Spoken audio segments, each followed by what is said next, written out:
Hey guys, Miss Ebert here. Today we're going to be reading Chapter 5 and 6 of Mr. Popper's Penguins. Chapter 5, Troubles with a Penguin. The next day was quite eventful at 432 Proudfoot Avenue. First there was the serviceman, and then the policeman, and then the trouble about the license. Captain Cook was in the children's room watching Janie and Bill put together a jigsaw puzzle on the floor. He was very good about not disturbing the pieces after Bill had spanked him for eating one. He did not hear the refrigerator serviceman come to the back door. Mrs. Popper had gone marketing for canned shrimps for the Penguin, so that Mr. Popper was alone in the kitchen to explain to the serviceman what he wanted done to the refrigerator.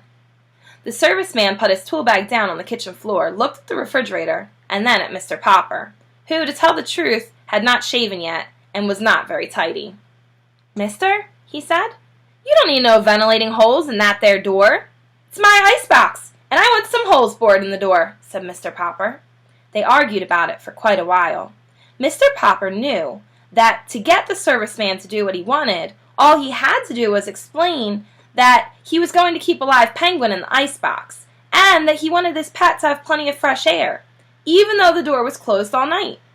He felt a little stubborn about explaining, however.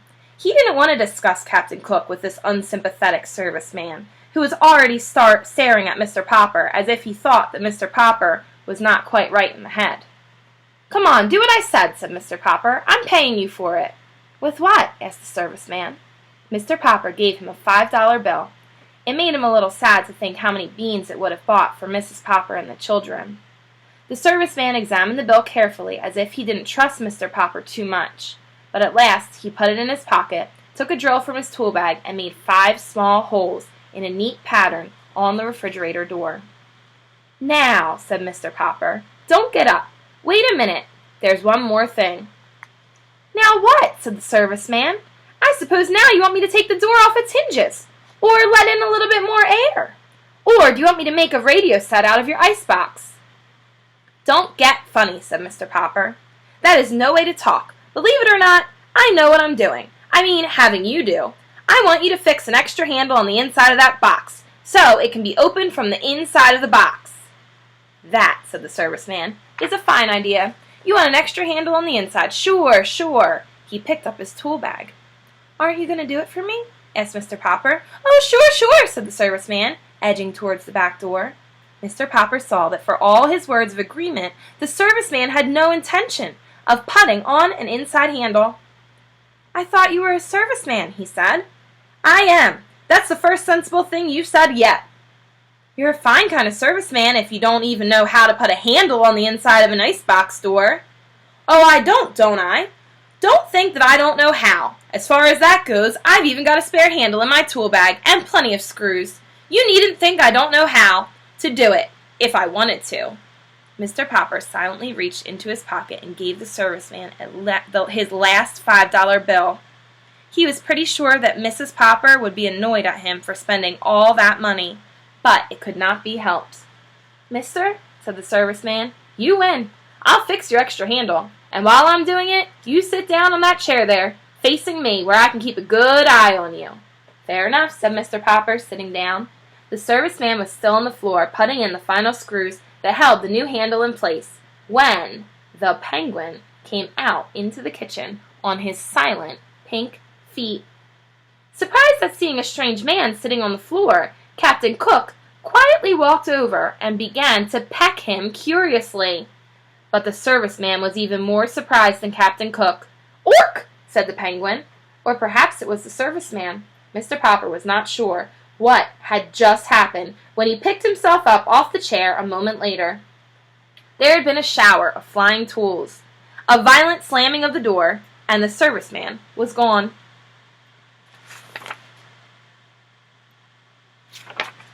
These sudden noises, of course, brought the children running. Mr. Popper showed them how the refrigerator was now, all remodeled for the Penguin. He showed Captain Cook, too, by shutting him inside it. The Penguin at once noticed the shiny new inside handle and bit it with his usual curiosity. The door opened and Captain Cook jumped out. Mr. Popper promptly put Captain Cook back inside and shut the door again. To be sure that the Penguin learned his lesson, before long Captain Cook became quite skillful at getting out and was ready to be taught how to get inside when the door was shut. By the time the policeman came to the back door, Captain Cook was going in and out of the refrigerator as easily as if he had always lived in one for his entire life. All right, Chapter 6, More Troubles. The children were the first to notice the policeman. "Look, Papa," said Bill, "there's a policeman at the back door. Is he going to arrest you?" "Cook," said Captain Cook, walking with dignity to the door and trying to poke his beak through the screen. "Is this 432 Proudfoot Avenue?" "It is," answered Mr. Popper. "Well, I guess this is the place all right," said the policeman, and pointed to Captain Cook. "Is that thing yours?" "Yes, it is," said Mr. Popper, proudly. "And, what do you do for a living?" asked the policeman sternly. "Papa is an artist," said Janie. "He's always getting paint and calcimine all over his clothes," said Bill. "I'm a house painter and a decorator," said Mr. Popper. "Won't you come in?" "I won't," said the policeman, "unless I have to." "Ha ha," said Bill. "The policeman is afraid of Captain Cook." "Gaw," said the penguin, opening his red beak wide as if he wanted to laugh at the policeman. "Can it talk?" asked the policeman. "What is it, a giant parrot?" "It's a penguin," said Janie. "We keep it for a pet." "Well, if it's only a bird," said the policeman, lifting his cap, scratching his head in a puzzled sort of way. "From the way that fellow with the tool bag yelled at me outside, I thought there was a lion loose in here." "Mama says Papa's hair looks like a lion sometimes," says Bill. "Keep still, Bill," said Janie. "The policeman doesn't care how Papa's hair looks." The policeman now scratched his chin. "If it's only a bird, I suppose it will be okay, if you keep him in a cage." "We keep him in the icebox," said Bill. "You can put it in the icebox for all I care," said the policeman. "What kind of bird did you say it was?" "A penguin," answered Mr. Popper. "And by the way, I might want to take him on a walk with me. Would it be all right if I kept him on a leash?" "I tell you," said the policeman, "honestly, I don't know what the municipal ordinance about penguins is, or with or without a leash on the public streets. I'll have to ask my sergeant." "Maybe I ought to get a license for him," suggested Mr. Popper. "It's certainly big enough for a license," said the policeman. "I'll tell you what to do. You call up the city hall and ask them what the ruling about penguins is. And good luck to you, Popper. He's kind of a cute little fellow. At that. He looks almost human. Good day to you, Popper, and good day to you, Mr. Penguin." When Mr. Popper telephoned the city hall to see about the license for Captain Cook, the penguin did his best to disconnect the telephone by biting the green cord. Perhaps he thought it was some new kind of eel, but just then Mrs. Popper came back from the market and opened a can of shrimps, so that Mr. Popper was soon left alone at the telephone. Even so, he found it was not easy to learn whether or not he must get a license for his strange new pet. Every time he would explain what he wanted, he would be told to wait a minute, and much later a new voice would ask him what he wanted. This went on for a considerable amount of time. At last a new voice seemed to take a little interest in the case.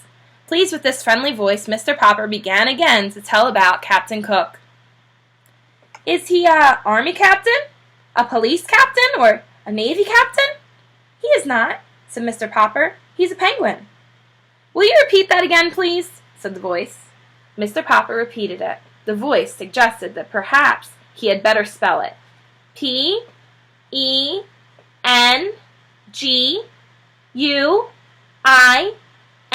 said Mr. Popper.